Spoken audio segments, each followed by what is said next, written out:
today we shall discuss the asexual methods of reproduction in plants. And as I told you that what is asexual reproduction? So it is only one parent is involved in the production of their offspring of their similar kinds. So only one parent is required, either of the parent is required for the development or for the production of young ones of the same kind. So the concept of asexual reproduction is clear to you all. In plants we shall discuss, and now we shall discuss the different methods of asexual reproduction. What are the different methods by which plants reproduce of their own kinds, right? So the first one is binary fission. The first method of asexual reproduction is binary fission, and in this what happens, you see, this is the main parent cell. This is the parent cell, right? How does it take place? This is a single cell, it is a parent cell. Now here you will see the nuclear material, it divides into slightly into two parts. And there are different stages when here there is the nucleus divides into two distinct parts, right? And there is from one single cell there are two cells formed, new cells formed. And here finally the separation of the two daughter cells take place. So you can see from a single cell how the nuclear material, it slightly denses up, there is a wall which is created, and the nucleus, it divides into two, and likewise the two daughter cells are formed in the binary fission, right? Then second process is budding. Now as the name indicates, budding, there is from the one single parent, new cells are formed, new daughter cells are formed, and this is, we can understand binary budding with the help of example. This is the parent cell, right? This is the parent cell.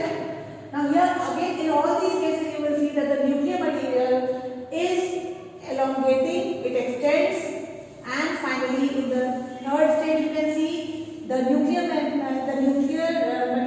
and the cell wall both elongate, right?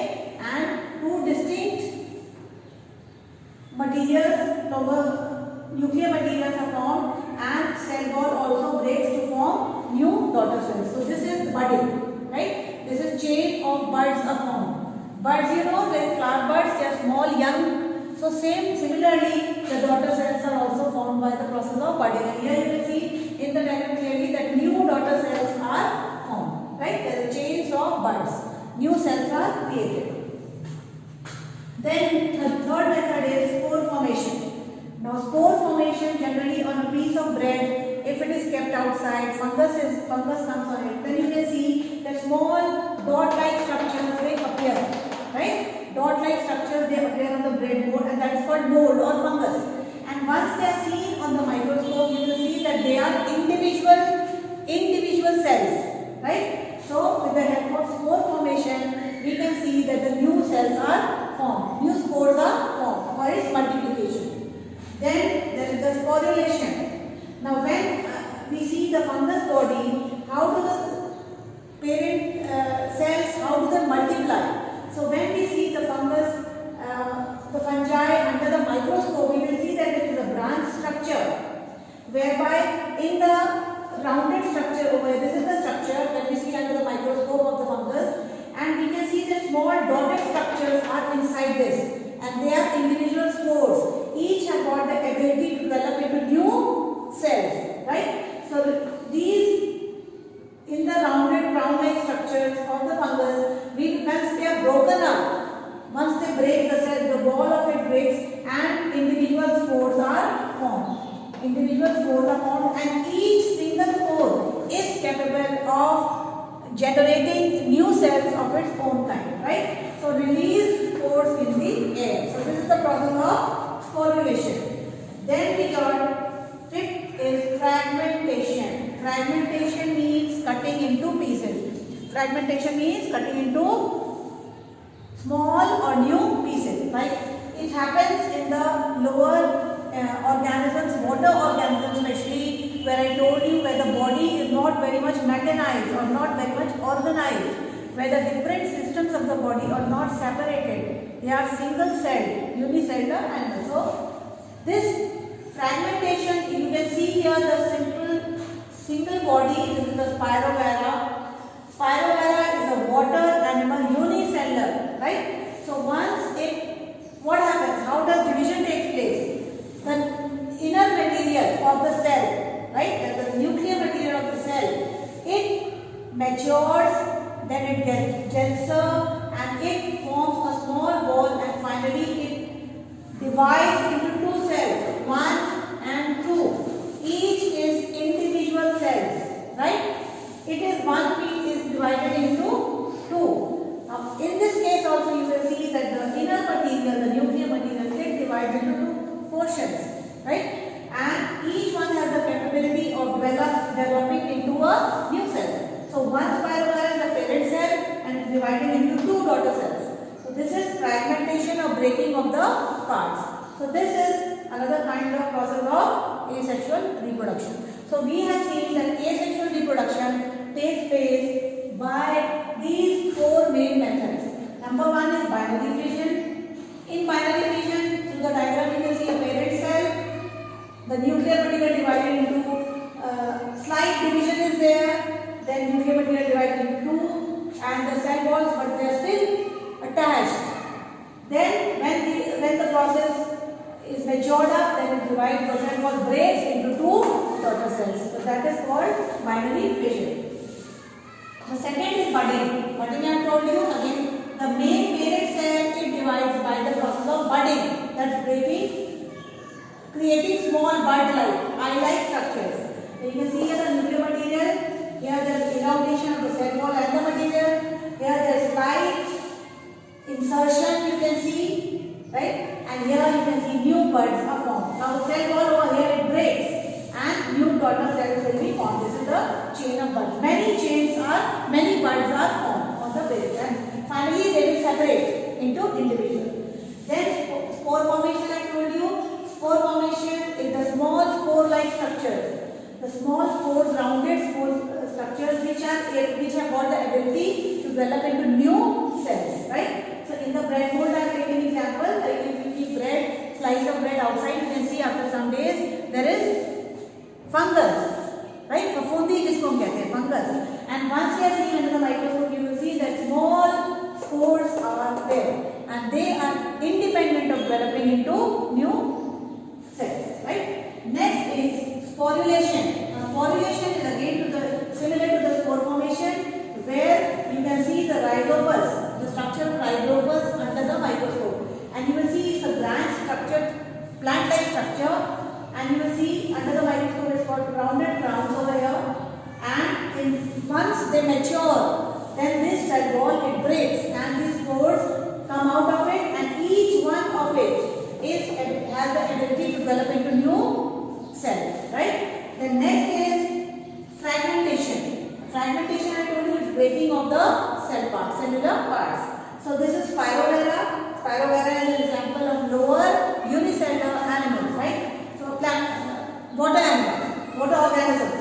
And these, what happens during the time of when these mature, then what happens, there is slight elongation, slight insertion in the cells, the nuclear material it gets denser and it divides into two parts, right? So this is called fragmentation, right? Then there are other methods which are followed in plant reproduction system, and we will be studying that there are certain vegetative propagation also methods by which we can make or produce new plants from the main parent plant, right? So we shall be discussing about vegetative propagation. There are certain methods also which are given in vegetative propagation. These are the fourth method of asexual reproduction.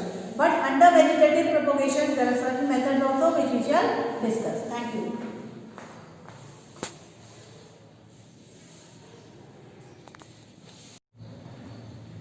Now we shall understand what is vegetative propagation. Under asexual processes of reproduction in plants, we are coming now to the vegetative propagation. What is vegetative propagation? Vegetative propagation actually means taking out a part of the plant to produce its younger ones or new plants, right? taking a part of the plant, any part of the plant, which has the ability to produce new plants, young plants, right? So this is called vegetative propagation. Okay, is it clear? The concept is clear. What is vegetative propagation? It's cutting out a part of the plant.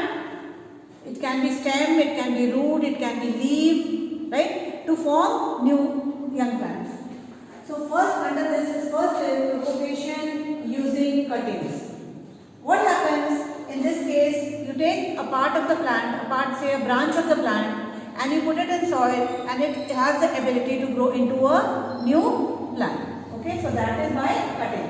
And examples are money plant. It's very common plant in the gardens, you must have seen. I hope everybody has seen money plant, and rose. So you take a part, you cut a branch of the plant, say money plant or rose, and in few days you will see that another new branch is coming out. So it has the capability to produce new plants. That is why propagation by cutting. Any branch of the plant, right? Next is by clumps.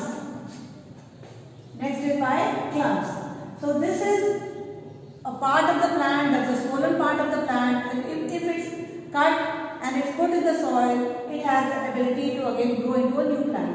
So for example, lemongrass and orchids, right? So they are the examples which come under the clumps. Then there is by underground stem, propagation by underground stem. So underground stem, that which is under the soil, you take out that part, that stem part, and you put in another place in the soil. Then it has capacity, it has capability to grow into a new plant. And in this propagation by underground stem, we have got examples: dahlia, potatoes, right? So underground, you take, suppose a potato, you are taking a potato and you see the dots over there, they are called the eyes. So you cut that portion and you put it in the soil. So a new plant of potato will grow out. So that is propagation by underground stem. Underground stem means that is within the soil, and stem, swollen stem, right? Underground stem. And for example, we are seeing dahlias and potato. So if you cut a part of potato, say eye of it, and put it in soil, it has the capacity to grow into a new plant, right? So under this underground stems, we have got subdivisions. Then that is propagation by tubers, propagation by rhizomes, propagation by bulbs, by cones, by leaves, by subaerial stems. So they are different parts of the plant whereby you cut and you put it under the soil, and it has the capacity to grow into a new plant, right? So under tubers, tuber means the underground stem, the part of the stem which is under the soil, and tuber means something swollen. It stores food. So what is tuber? It has the capacity to store food and are swollen stems. Underground stems which are swollen. So a part of it, you take out one swollen part, one tuber, and you put it in the soil. So it has the capacity to grow into a new plant. So that is with the help of tubers. Then with the help of rhizomes. Now rhizomes are underground horizontal stems. Underground horizontal stems, right? They are underground horizontal stems. And examples of rhizomes are ginger and turmeric plant. Now underground stem, we are basically taking the root, but that is the stem, underground stem. Why it's swollen? Tuber, it's swollen, and why it is swollen? Because it stores food and nutrients for the plant. So by rhizome, the example is ginger and turmeric. If you take one tuber of ginger and you plant in the soil in another place, then it has the capacity to grow into new growth. Then with the help of bulbs are being swollen and they store food. That's why they are swollen, because they store food and nutrients for the plant. So by cones, by leaves also propagation. There are some of the plants, when you cut a part of a leaf and you plant in the soil, it has the capacity to grow into new. Then subaerial stems. Subaerial stems are those stems which grow across the soil in this portion, like in the creeping manner, right, underground. So that is called, so these are propagation methods by which a new plant can be formed from the parent plant. So they are some of the methods of asexual reproduction of plants, and I hope you understand. Like what I am trying to say in this is vegetative propagation is any part of the plant, may it be a leaf, may it be a branch, cutting of the plant, or may it be a stem. It can be underground stem which is in the tuberous form, swollen stems. So you take a part of it, a portion of it, and you plant it in say in a pot or in the soil, in the ground, that they have got the capacity to grow into a new plant. This is all about vegetative propagation, and I hope you understand it. Thank you.